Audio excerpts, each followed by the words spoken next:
El presente programa tiene como finalidad informar. Las opiniones emitidas son responsabilidad única de quienes las emiten y no necesariamente representan el pensamiento del programa. Cuando nosotros hablamos de tuberculosis, nosotros pensamos que eso le dio solamente a Simón Bolívar y de allí para acá eso se murió. 1.3 millones de personas murieron por tuberculosis en todo el mundo. La tuberculosis es la gran simuladora. Imagínense, le dio a alguien de la nobleza, le puede dar a cualquier persona. Este programa es presentado por Laboratorio Clínico La Viña, Laboratorio Clínico La Trigaleña, El Mesón de la Carne en Vara.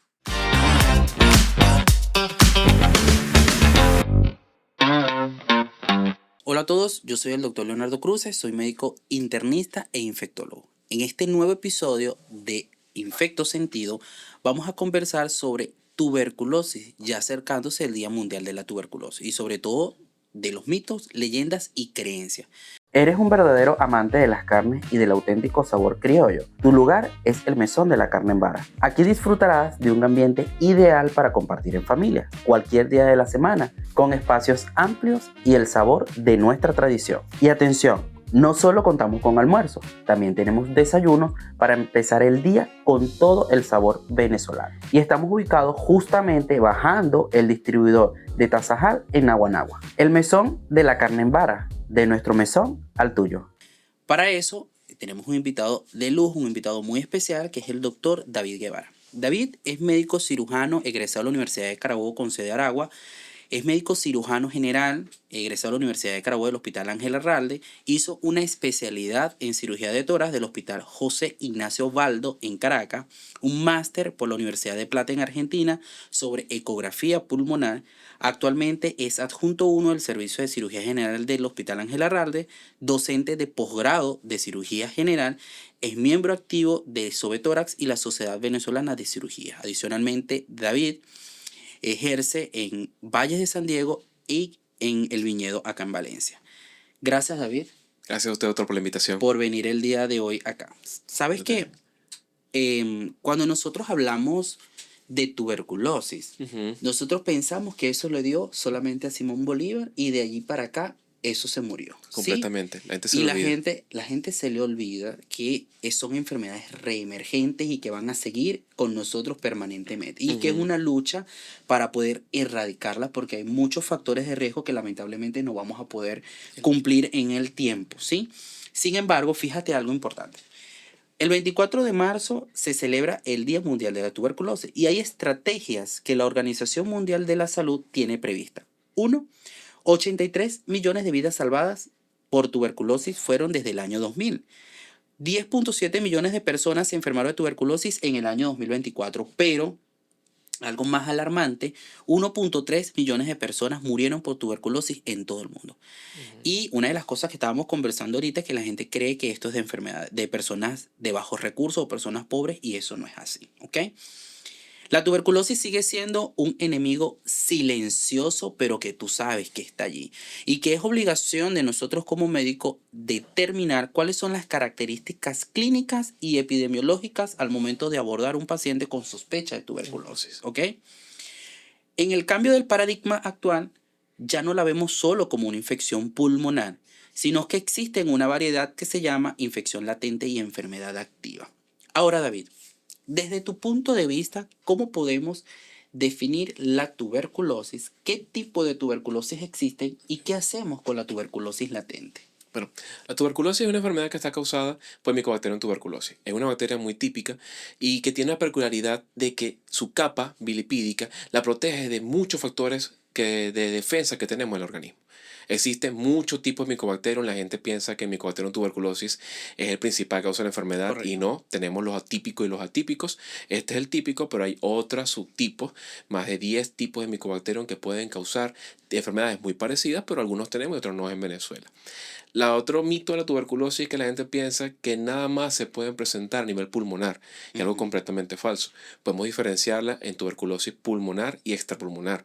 Hay oculares, cerebrales, genitales, intestinales intestinales, que son presentaciones clínicas variadas, que no son características, pero que han causado por esta enfermedad. Exactamente. Fíjate que una vez, al momento que tú tienes la sospecha desde el punto de vista clínico que el paciente tiene tuberculosis, hay algunos pacientes que se comportan completamente atípicos. Ujú. Uno espera que en el paciente venga con pérdida de peso, Eso. con fiebre y Y con con tos. tos. Pero en esos pacientes que son atípicos, la fiebre no siempre lo acompaña. No se presenta. Inclusive, Ujú. algo que nos enseñan otros en el posgrado es que la tuberculosis es la gran simuladora. Podemos Correcto. tener un paciente que desde el punto de vista nutricional está bien nutrido, pero viene con la sintomatología, radiológicamente tiene imágenes muy características de la tuberculosis y no se comporta como ese paciente que uno ve que es descrito de libro como tal, sino que requiere una gran sospecha y conocimiento del especialista que lo está evaluando o el médico que lo está evaluando de que la enfermedad existe y que hay que sospecharla, sobre todo los hallazgos clínicos y imagenológicos. Perfecto. Para que exista tuberculosis diseminada, siempre tuvo que haber existido Una primaria. una primaria, ¿ok? Es exacto. Cuando las características primarias te dan para la tuberculosis, ¿cuáles son los síntomas más comunes que tú ves en estos pacientes de tuberculosis que acuden a tu paciente, a tu consulta?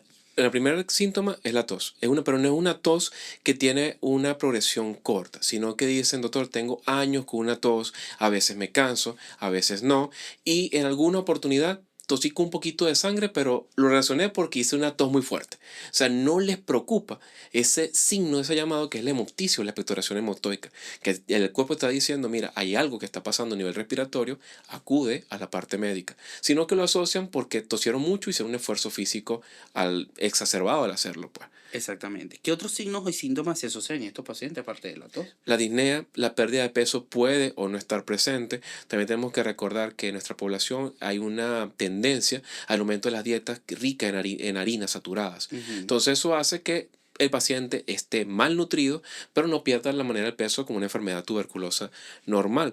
Pueden ser los principales síntomas: tos, dificultad para respirar y en algunas ocasiones cuando empiezan a presentar el derrame pleural, dolor en punta de costado. El dolor en punta de costado. Ahora bien, la realidad actual es que no es una enfermedad erradicada, No. ¿sí?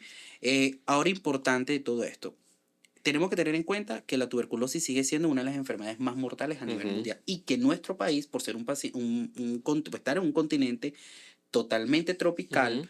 la tuberculosis sigue estando allí presente. Ahora, ¿cómo nosotros hacemos el diagnóstico de tuberculosis? Va a depender. Ok, Primero, de las características clínicas e imagenológicas del paciente. Cuando tenemos el paciente que expectora, porque no todos los pacientes con tuberculosis presentan expectoración, si la presenta, podemos hacer estudio del esputo, ok, ya sea cultivos o el DINESPER o el BK, que sería la baciloscopia para detectarla. En el paciente que no expectora, hay que armarnos de otras características. Si se trata de derrame pleural, podemos estudiar tanto el líquido como el tejido, recordando que también hay un tipo de paciente y grupo etario que pueden ser paucibacilares, es decir, tienen la enfermedad, pero no la vamos a ver como tal reportada ni en líquido pleural ni en esputo, sino que tenemos que correcto. estudiar directamente la pleura como tal. Ok, O también depende de la forma en que se esté presentando, porque sabemos que existen tuberculosis intestinales, ganglionares, cerebrales, entonces dependiendo de donde sospechemos que esté la infección, es el método diagnóstico. el método diagnóstico. Fíjate que algo que el GeneXpert o biología molecular, la biología molecular es clave y es fundamental en Ujú. todos estos pacientes. Ahora bien, nosotros podemos tener un paciente que te acude porque tiene signos y síntomas relacionados a tuberculosis, pero no es pectora.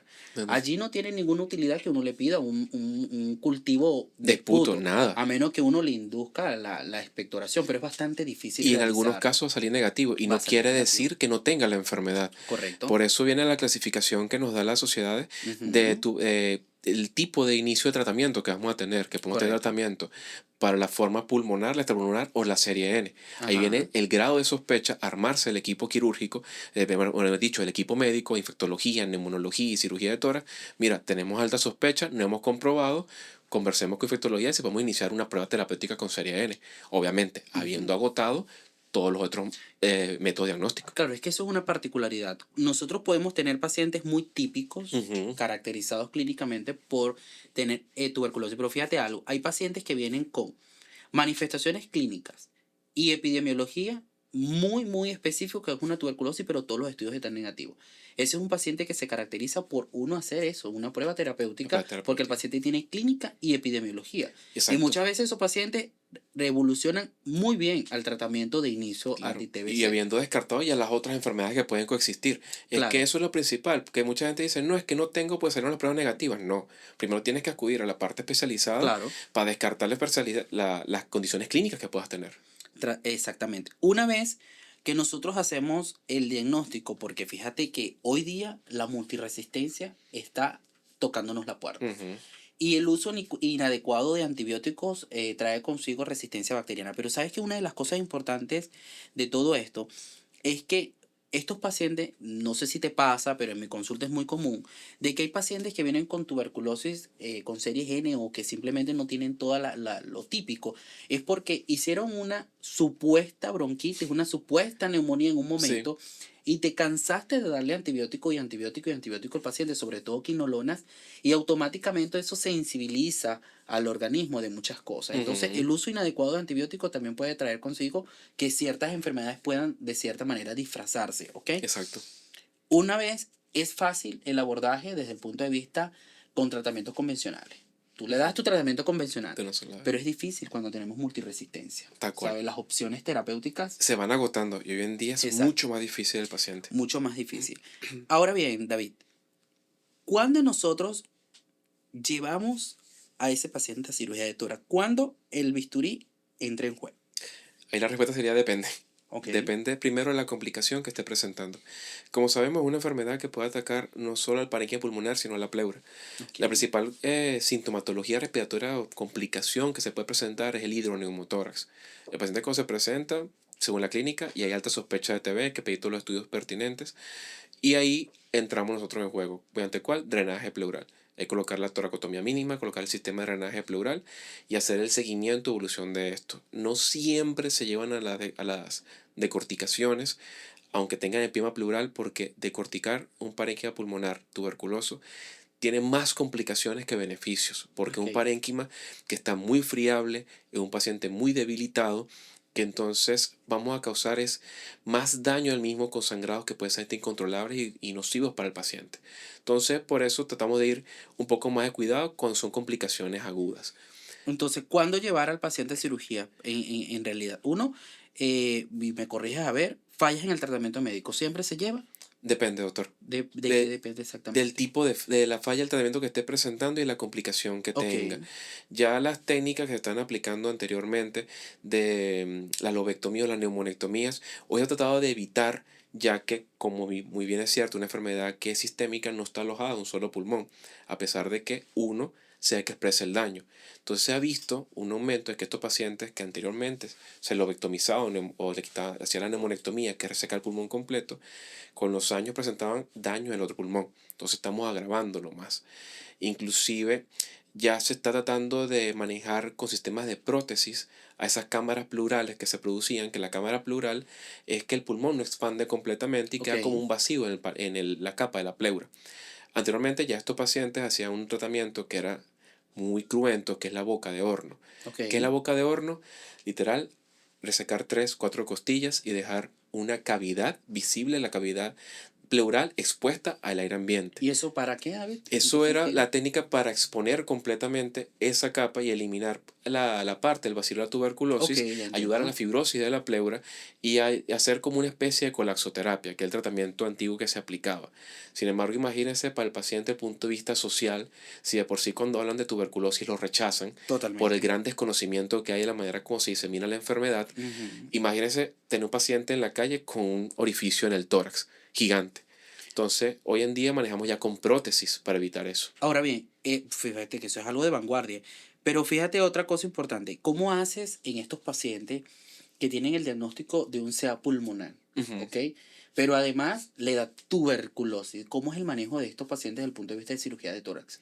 Va a depender del tipo de lesión oncológica que tenga. Ok, Más que todo, va a depender principalmente de eso. ¿En qué sentido? Cuando tenemos estadios bajos que son resecables, podemos hacer la cirugía, obviamente ya viendo el paciente iniciado el tratamiento para evitar la contaminación del equipo quirúrgico. Y cuando son etapas iniciales, tratar a la par.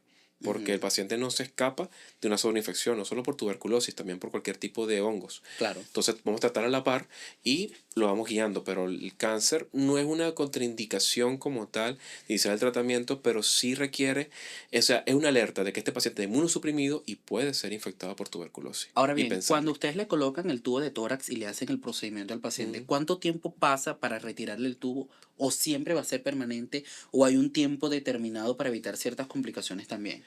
Va a depender. Es que Ok, todo en la tuberculosis depende. Primero de la clínica del paciente y la evolución. Cuando tenemos esos tórax, afortunadamente, que el pulmón expande, con el tratamiento se cura el paciente completamente, ya en 7 10 días estamos retirando el sistema. ok, Existen casos muy complicados que ya producen fístulas broncopleurales, hoy en día ya se conocen como fugas aéreas, air leaks, y cuando el paciente presenta esta complicación ya es más difícil manejarlo. Entonces, ¿sí ¿de qué va a depender? Del colapso pulmonar, del grado de la fuga, del inicio del tratamiento, de la nutrición sobre todo, porque estos pacientes con estas fugas aéreas están severamente desnutridos. Entonces, claro. ahí entra la parte del tratamiento, la nutrición y todo el manejo quirúrgico. Más que todo, también buscar las complicaciones crónicas. Hay pacientes que pueden iniciar en etapas eh, avanzadas, ya las cavernas tuberculosas, sabemos que esto es un nido para infecciones por hongos, y también pueden presentar hemoptisis, dependiendo del grado, ya este paciente sí tiene que ir a una resección pulmonar. Ah, bueno, tú imagínate. Ahora, ¿qué técnicas desde el punto de vista de vanguardia y actuales se utilizan desde el punto de vista de cirugía de tórax para estos pacientes? Podemos aplicar, si vamos por una resección pulmonar, cirugías mínimamente invasivas, ya como Ok, las toracoscopias uniportales o las UVATs, que son la vida asistida uniportal, para hacer la resección pulmonar de ese segmento que tiene la caverna. ok, Principalmente, ya en estos casos, si bien es cierto, no todas las cavernas tienen indicación quirúrgica, pero ya cuando el paciente presenta infecciones a repetición, no de tuberculosis, ok. neumonías o infecciones por hongos, o esas hemoptisis, ya merita una resección pulmonar. El grado o la ampliación o la misma va dependiendo del grado de la lesión que tenga. Pero podemos hacerlo mínimamente invasiva perfectamente. Calidad de vida en estos pacientes con tuberculosis. Si cumplen el tratamiento, una calidad de vida muy buena. Sí. Porque lo principal, como le digo a mis pacientes, es lo difícil es que se adhieran al tratamiento. Pero ahí viene la parte del equipo médico de hablar con ellos, aconsejarlos, guiarlos, porque si se adhieren y cumplen el tratamiento, tienen alta probabilidad de mejoría, curación y calidad de vida. Sí, fíjate que una vez que el paciente inicia el tratamiento anti-TBC, el seguimiento es clave y es Ujú, fundamental, sobre todo por todas las complicaciones que pueden ocurrir exactamente. con el mismo, ¿ok? Por ejemplo, alteraciones de la función renal, función hepática, neuritis óptica, etcétera, Todo. etcétera, inclusive la deficiencia de vitamina B6 que puede ocurrir con ciertos fármacos. Allí es donde el apoyo multidisciplinario es clave y es fundamental para todos estos pacientes. En tu consulta, David, al momento que tú le das el diagnóstico, o mejor dicho, el paciente cuando te llega a la consulta viene sin diagnóstico y tú se lo haces, o ya es un paciente referido con un diagnóstico y complicaciones. He tenido de los dos. La mayoría que los que me llegan a la consulta son sin diagnóstico, donde toca hacer sospecha. La gran mayoría viene referido por derrames pleurales. Ok, Entonces, cuando tenemos esos pacientes eso es lo más jóvenes, común en tu es consulta. lo más común que tengo de pacientes con derrames pleurales por Ok, tuberculosis. Entonces, cuando llegan, vienen referidos porque recibieron gran cantidad de tratamientos de antibióticos y el derrame no mejora. Entonces, un paciente joven sin antecedentes, ya uno piensa en tuberculosis. Estudiamos líquido, estudiamos la pleura, positivo para el mismo. Entonces, ahí viene la parte complicada. Convencer no solo al paciente, a los familiares, ujú, de que, mira, o sea, tengo un resultado, esto es una tuberculosis, por los mitos que hay, de que, doctor, pero es que es una enfermedad que es mortal, o doctor, eso la más le ocurre a la gente de bajos recursos. Y me dice, señora, todos salimos a la calle diario, estamos en contacto con gran número de personas, podemos tener la tuberculosis. Y claro. no necesariamente ahorita. Y Vienen nosotros como personal de salud, esto con personal de salud claro. también. Y no solamente ahorita, como usted muy bien comentó al inicio del programa, está la latente y la activa. Podemos habernos contagiado hace años y expresar la enfermedad en la etapa adulta. Y eso también ocurre. Personas, abuelitos, que desarrollan la enfermedad también y cuando se contagiaron posiblemente en su adolescencia. Sí, claro. Entonces, viene. Fíjate, hay casos bastante interesantes y no solamente con TBC pleurales. Hay pacientes que justamente hace poco discutimos un caso, pacientes que acuden a la consulta con supuestas infecciones del tracto urinario recurrentes, Ujú, muchas veces con cultivos totalmente estériles. Y cuando te das cuenta que le solicitas PCR biología molecular a esa orina en estos pacientes, sale positivo. La tuberculosis renal es más común hoy día que cualquier otro en sí. otro momento. Recordar que inclusive la diseminación al hueso o la enfermedad activa en la parte ósea también es muy, Ujú. muy característica. Ahora bien, si nosotros hablamos de mitos, creencias y dudas con respecto a la tuberculosis, ¿solo le da a las personas en pobreza extrema? No. Todos Ok. estamos expuestos a tuberculosis. Inclusive hay un dato muy interesante en la historia que uno de los reyes de Inglaterra, Ajá. el rey George, falleció por una infección por tuberculosis. De hecho, le hicieron una neumonectomía por esa enfermedad. Entonces, Bueno, imagínense, le dio a alguien de la nobleza, ujú. le puede dar a cualquier persona. Entonces, No estamos exentos no al estamos mismo. Ok. exentos. Ahora bien, una duda y un mito. Si me operas, ¿ya estoy curado? Si se opera, se trata la complicación que esté presentando el paciente, pero igual debe cumplir el tratamiento completo. Exacto. O sea, tú lo puedes operar, pero si el paciente no cumple el tratamiento, no Bo- hiciste no absolutamente hicimos nada. nada, perdimos la cirugía y va a volver con otra complicación peor. Perfecto. ¿La vacuna de la BCG me protege de por vida o qué rol tiene la BCG en estos pacientes? El rol es proteger de las formas graves de la enfermedad, Como toda vacuna. como toda vacuna, pero Ujú. no es que te va a ser inmune al 100% de la enfermedad. Para nada. Exactamente. Ahora, ¿qué, ¿cuál es la importancia al momento de nosotros hablar con tuberculosis? ¿Cómo englobarías tú absolutamente todo? ¿Cuál es la importancia al momento del abordaje clínico en estos pacientes? Pero la importancia primero es saber que la enfermedad existe y que como médicos tenemos que tener una alta sospecha y tener presente que el paciente con síntomas respiratorios la puede tener. No necesariamente tiene que ser ese paciente que nos enseñaron de que es sintomático respiratorio. Ujú. No todos son sintomáticos respiratorios. Existen muchos tipos de tuberculosis. Los niños también pueden presentar tuberculosis y no se expresan como la de los adultos. Entonces ahí viene el alto grado de sospecha, hacer la correlación clínico, epidemiológica y imagenológica en los pacientes y comenzar a tratarlo. Y sobre todo, darles esperanza. Es explicarles bien lo que es la enfermedad, que no significa muerte, que si cumple el tratamiento evitan todas las complicaciones y ayudarlo a que se pueda adecuar al mismo. Porque si uno los olvida, o los rechaza, peor todavía, y educar sobre todo a la familia. A la familia. Ahora te voy a hacer unas preguntas y tú le vas a dar un puntaje del 1 al 10 Ok. según lo que tú consideres. En estrategias clínicas, terapéuticas y de imagen. Ujú. Tomografía para diagnóstico de tuberculosis. Del 1 al 10, ¿qué puntaje le das? Un 9. ¿Por qué? ¿Por qué? Porque si bien es cierto, la tomografía es un estudio ideal Ujú. para evidenciar las lesiones del parénquima, también, como dijimos al inicio, es la gran simuladora, tenemos que tener alta sospecha y hacer la correlación con la clínica del paciente. Las Correcto. imágenes nunca van solas, por eso que no le doy un puntaje de 10. Ok. Ya que Clínica y epidemiología. 10. Ok. 10 de 10. La Sin clínica, lugar, sin sin lugar clínica a no hay duda. diagnóstico. Exactamente, sin lugar a duda. Ecografía pulmonar. La ecografía, ahí entraríamos en la disyuntiva. Igual le daría el 9, pero lo que mencioné por la tomografía. ¿En qué sentido? De que las imágenes nunca van solas, pero la ecografía ya se ha demostrado hoy en día que es el estudio ideal para hacer el seguimiento de los pacientes, evolución no solo de la pleura, sino del parénquima pulmonar, y poder tal vez no hacer el diagnóstico, pero sí vigilar la evolución del mismo y no tener que irradiarlo todo el tiempo con las radiografías. Beca de esputo. Beca de esputo. El paciente sintomático o no sintomático. Ajá, es la trampa. Está muy bien. Ahí viene la trampa. Y Ahí la viene la trampa. importancia Sí. del beca de esputo. ¿Sintomático? 10 de 10. Ok. ¿No sintomático? Cónchale, nada, cero. Prácticamente nada. Cero. Ok. La biología molecular, el PCR marcado en estos pacientes. El PCR o la biología molecular para diagnóstico. 10. 10 de 10. 10 de La 10. biología molecular vino a cambiar el mundo Ujú. y gracias a la biología molecular tenemos diagnósticos precisos, eficaces y en poco tiempo sobre todo de estos pacientes Y mejores tratamientos. y mejores tratamientos. Sobre todo, bueno, nosotros contamos con la biología molecular y sobre todo nosotros acá nos marca el patrón de sensibilidad o resistencia, sobre todo si hace resistencia a rifampicina, si Ujú. se hace resistencia a isoniazido, si es una resistencia extendida, que nosotros tengamos que buscar otras opciones Que ya terapéuticas dolor en de estos cabeza a los pacientes. infectólogos, porque ya ahí solo que Totalmente. ven es difícil. Totalmente, no, y a veces, o muchas veces pasa también de que el paciente cero tolerancia al tratamiento vía oral. Entonces tenemos que colocar tratamientos alternativos que te cubran completamente Ujú. la micobacteria. Fíjate que tú dijiste algo muy importante al inicio con respecto al tema de la micobacteria.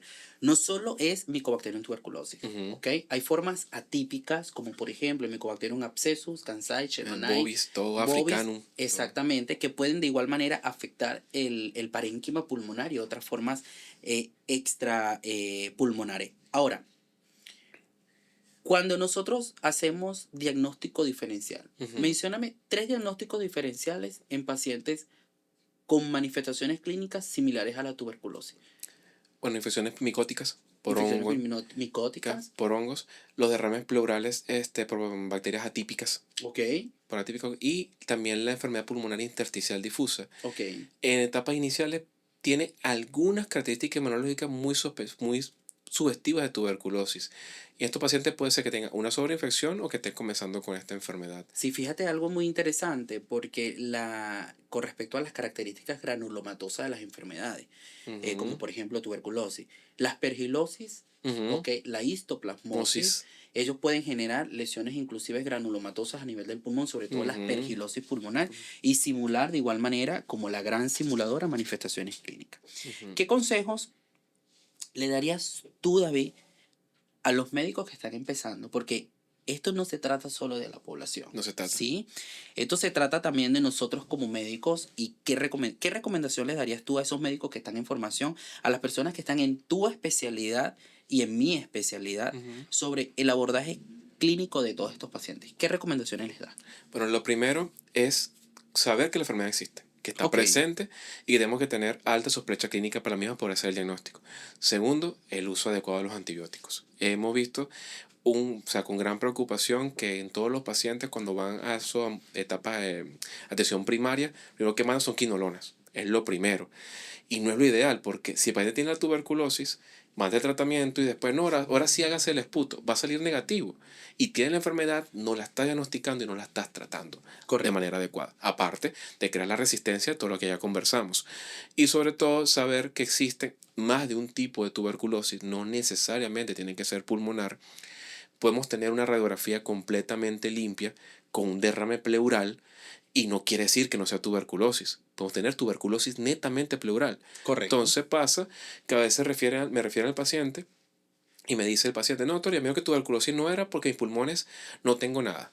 Digo, señora, no se quiere decir nada. O sea, usted puede tener tuberculosis porque tiene estos hallazgos en sus antecedentes, le han dado antibióticos y no ha mejorado. Vamos a estudiar el líquido. Dicho y hecho, es una tuberculosis. Entonces, tener la sospecha, también saber que nuestros pacientes más afectados son los inmunosuprimidos, los que tienen Ujú. cáncer, los que tienen diabetes, los pacientes con sarcoidosis, inclusive los que están en diálisis pueden tener esta enfermedad. Y sobre todo, en la etapa inicial vimos mucho en el posgrado, asociación de linfoma con tuberculosis. Pacientes que hacíamos biopsia de ganglio, mandamos a biopsia y cultivos, biopsia positivo para linfoma, cultivo positivo para tuberculosis. Y Cristo a Y padecer. a pesar de sufrir el Exactamente, tratamiento. porque hay cosas.